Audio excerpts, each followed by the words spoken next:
Hello दोस्तों। आइए आज हम लोग अंतर्राष्ट्रीय व्यापार क्या होता है इसके बारे में हम लोग चर्चा करते हैं। इसको समझते हैं कि अंतर्राष्ट्रीय व्यापार क्या होता है। तो देखिए, जो व्यापार है वो तृतीयक आर्थिक क्रियाकलाप है। जैसे मानो जो आय प्राप्त करने के लिए जो कार्य करता है उसको आर्थिक क्रिया कहते हैं। और ये आर्थिक क्रियाओं को जो है प्राथमिक, द्वितीयक, तृतीयक, चतुर्थक ऐसे बांटा गया है। तो जो व्यापार है वो तृतीयक आर्थिक क्रियाकलाप में आता है और विकास का ये मुख्य आधार भी है।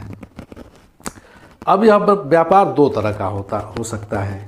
एक राष्ट्रीय व्यापार जो किसी देश की सीमा के भीतर ही होता है, यानी देश में ही एक राज्य से दूसरे राज्य में, चाहे एक स्थान से दूसरे स्थान पर आसपास जो है वस्तुओं एवं सेवाओं का आदान प्रदान या क्रय विक्रय हम कह सकते हैं। क्रय विक्रय होता है, उसको हम मनोराष्ट्र की सीमा के भीतर ही उसको कहेंगे राष्ट्रीय व्यापार।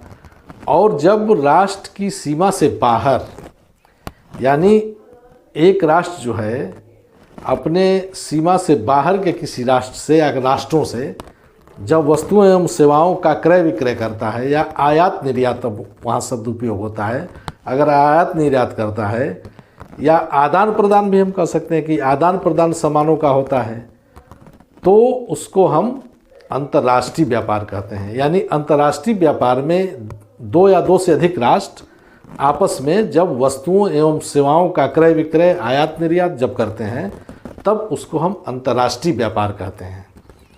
और अंतर्राष्ट्रीय व्यापार आखिर अस्तित्व में क्यों है? क्यों एक देश जो है दूसरे देश से सामान मंगाता है या अपने देश का सामान वहाँ भेजता है? यानी सामानों का जो एक तरह से जो अदला बदली भी होती है बहुत से राष्ट्रों के बीच, जैसे किसी सामान को दे करके उसके बदले में दूसरा सामान ले लेना। जो से औद्योगिक सामान राष्ट्र जो हैं वो अपने यहाँ उद्योगों में उत्पादित माल जो है विकासशील देशों को बेच देते हैं, और विकासशील देश से कच्चा माल चाहे कृषिगत हो या खनिज संसाधन हो वो अपने यहाँ मंगाते हैं। तो ये हम ये कह सकते हैं कि कुछ मामलों में अदला बदली भी होती है और अधिकांश जो है क्रय विक्रय या आदान प्रदान के द्वारा वस्तुओं और सेवाओं दोनों का जो है होता रहता है। तो इसको हम कहते हैं अंतर्राष्ट्रीय व्यापार, जब दो राष्ट्र आपस में या दो से अधिक राष्ट्र जो है वस्तु एवं सेवाओं का क्रय विक्रय आयात निर्यात करते हैं। और यह जो है क्यों अस्तित्व में है, अंतर्राष्ट्रीय व्यापार क्यों होता है, क्यों एक राष्ट्र जो है दूसरे राष्ट्र के साथ जो है व्यापारिक संबंध स्थापित करता है और करना पड़ता है, उसके पीछे ये हमने कुछ कारण लिखे हुए हैं पहले से। ये 5 कारण हैं: राष्ट्रीय संसाधनों में भिन्नता, जनसंख्या कारक, आर्थिक विकास की प्रावस्था, विदेशी निवेश और परिवहन। अब जैसे राष्ट्रीय संसाधनों में भिन्नता का मतलब कि प्रत्येक राष्ट्र में संसाधन जो होते हैं वो अलग अलग मात्रा में और तरह तरह के होते हैं। हर राष्ट्र में हर संसाधन नहीं होता है। जैसे पेट्रोलियम पदार्थ को ही आप ले लें तो पेट्रोलियम पदार्थ जो है कुछ देशों में, मिडिल ईस्ट के जो देश हैं, कुछ वेनेजुएला वगैरह जो राज्य हैं, देश हैं, वहाँ पेट्रोलियम पदार्थ होता है कुछ गिने चुने देशों में। और यह जो है आधुनिक विकास की जो है रीढ़ है। ऊर्जा संसाधन जो है अगर वो न रहे तो फिर सारा विकास ठप हो जाएगा। तो ये सारे देशों को इसकी ज़रूरत है। तो इसलिए अब मजबूरी है कि जहाँ ये सामान पैदा होते हैं या ज़्यादा मात्रा में है, उनसे जो है उस खनिज से जो विपन्न राष्ट्र हैं वो मंगाएं। इसके अलावा कुछ महत्वपूर्ण खनिज हैं जो बहुत ही बहुमूल्य हैं, लेकिन वो गिने चुने देशों में ही पाए जाते हैं और बहुत कम मात्रा में पाए जाते हैं। तो इस तरह से हम देखें कि अगर जिन देशों में ये खनिज नहीं पाए जाएंगे तो उनकी मजबूरी है कि वो जहाँ ये पाए जाते हैं वहाँ से उसका ये आयात करें, अपने देश में मंगाएं, खरीदें। तो ये कुछ आधार बनते हैं अंतर्राष्ट्रीय व्यापार के। दूसरा है जनसंख्या का कारक, यानी जनसंख्या कारक, यानी आप जनसंख्या भी पूरे विश्व में समान रूप से वितरित नहीं है। कहीं ज़्यादा जनसंख्या वसी हुई है, कहीं कम। कम क्षेत्रफल में ही कहीं बहुत ज़्यादा घना बसाव है और कहीं बहुत बिरला बसाव है। तो जनसंख्या जो होती है, अधिक जनसंख्या का मतलब है बड़ा बाजार। यानी जिस देश की जनसंख्या जितना ही ज़्यादा होगी वो उतना ही बड़ा बाजार विश्व को देगा। जैसे भारत, विकासशील जो देश है, भारत है, बांग्लादेश है, चाइना है, ये मतलब विश्व के जो औद्योगिक देश हैं उनके लिए एक बाजार है। तो वो औद्योगिक राष्ट्रों की निगाहें होती है कि हम अपना जो उत्पादित माल है वो इन बाजारों में बेचें। तो उनकी भी मजबूरी है कि अपना औद्योगिक माल बेचना है। और दूसरी चीज़ ये है कि जो ये उष्णकटिबंधीय जो देश हैं या जो विकासशील देश हैं, वहाँ टेक्निक का उतना अभी मतलब प्रौद्योगिकी उतनी विकसित नहीं है, लेकिन उनके यहाँ संसाधन है, रॉ मटेरियल है, कच्चा माल है। तो अब औद्योगिक देश क्या करते हैं कि अब नीति बनाते हैं कि उनसे हम कच्चा माल लेकर के और वहाँ उत्पादित सामान, उसी माल से सामान बना करके और उन देशों में एक्सपोर्ट करते हैं, बेच देते हैं। तो ये दूसरा आधार है कि जनसंख्या जो है जहाँ जितना ज़्यादा होगी उतना बड़ा बाजार होगा। तो जनसंख्या भी एक कारक है। इसके अलावा जनसंख्या जो विश्व में जगह जगह फैली हुई है, उसकी अपनी अपनी संस्कृतियां भी हैं। और कुछ जगह अब उन संस्कृतियों की कुछ हस्तकलाएं हैं, जो हस्तशिल्प हैं, जो पूरी दुनिया में मशहूर हैं। जैसे ईरान की कालीन है, आपका चाइना का जो मिट्टी, चीनी मिट्टी का बर्तन है, पोर्सलिन। तो ऐसे कुछ ऐसे उत्पाद हैं कि जो तो पूरी दुनिया में उनकी मांग रहती है, तो लोग उसको जो है, दूसरे देश जो है उनके उत्पाद को खरीदना चाहते हैं। तो ये जो है आपका जनसंख्या कारक है।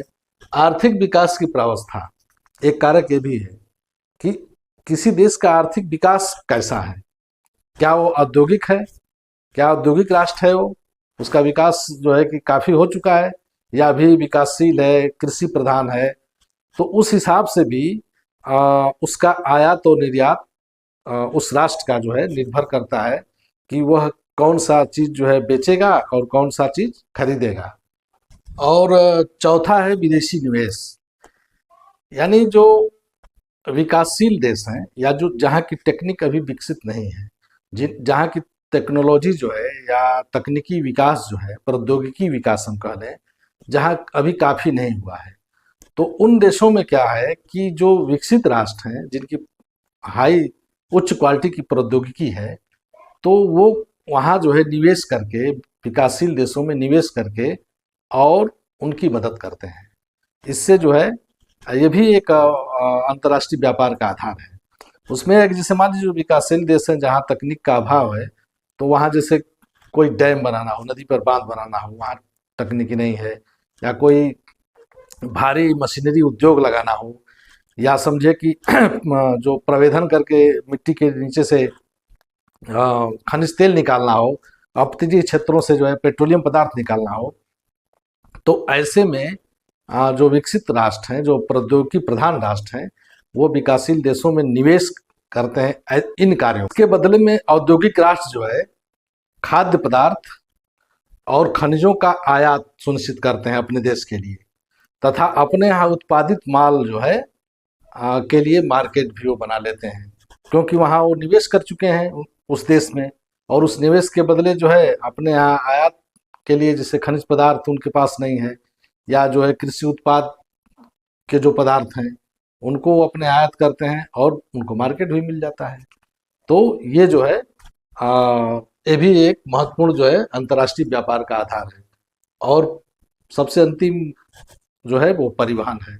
परिवहन का मतलब सामान को एक स्थान से दूसरे स्थान तक ले जाने के लिए व्यवस्था होनी चाहिए। कोई भी व्यापार में माल की ढुलाई शामिल होती है, और उसके लिए जो है परिवहन के अच्छे साधन होने चाहिए, सड़क मार्ग, रेल मार्ग। और उसके बाद जो है एक राष्ट्र से दूसरे राष्ट्र के लिए जो व्यापार है वो ज़्यादातर जल मार्ग से होता है। तो पोर्ट और बंदरगाहों का विकास, या वायुयान मार्ग से भी जो कुछ मटेरियल जाते हैं, लेकिन ज़्यादातर जो है जो उत्पादित जो सामान है या जो कृषि सामान है, या जो ये कह लीजिए कि जो अंतर्राष्ट्रीय व्यापार के जो सामान हैं वो ज़्यादातर जो है वो पानी के जहाज़ों से ही, यानी पोर्टों के द्वारा, बंदरगाहों से होकर के वो एक देश से दूसरे देश और एक महाद्वीप से दूसरे महाद्वीप तक जाते हैं। तो इस तरह से परिवहन भी इसका आधार है, अंतर्राष्ट्रीय व्यापार का एक महत्वपूर्ण आधार है, एक बेस है। इस तरह से आज हम लोगों ने जाना कि अंतर्राष्ट्रीय व्यापार जो है क्या होता है। अंतर्राष्ट्रीय व्यापार जो है वो दो राष्ट्रों या दो से अधिक राष्ट्रों, कोई जरूरी नहीं कि दो ही राष्ट्र, दो से अधिक भी राष्ट्र हो सकते हैं, कई राष्ट्र मिलकर कर सकते हैं। दो या दो से अधिक राष्ट्र अपनी सीमाओं से बाहर दूसरे राष्ट्रों से जब सामानों एवं सेवाओं की जो है खरीद फरोख्त करते हैं, या कहने की लेन देन करते हैं, या आयात निर्यात करते हैं, तब उसको हम अंतर्राष्ट्रीय व्यापार करते हैं। और यह अंतर्राष्ट्रीय व्यापार क्यों होता है, उसके आधार क्या हैं, अंतर्राष्ट्रीय व्यापार जो है क्यों अस्तित्व में है और यह इसकी जरूरत क्यों है, उसके हमने ये आपको 5 आधार आपको हमने बताया कि राष्ट्रीय संसाधनों में भिन्नता, जनसंख्या कारक, आर्थिक विकास की प्रावस्था, विदेशी निवेश और परिवहन।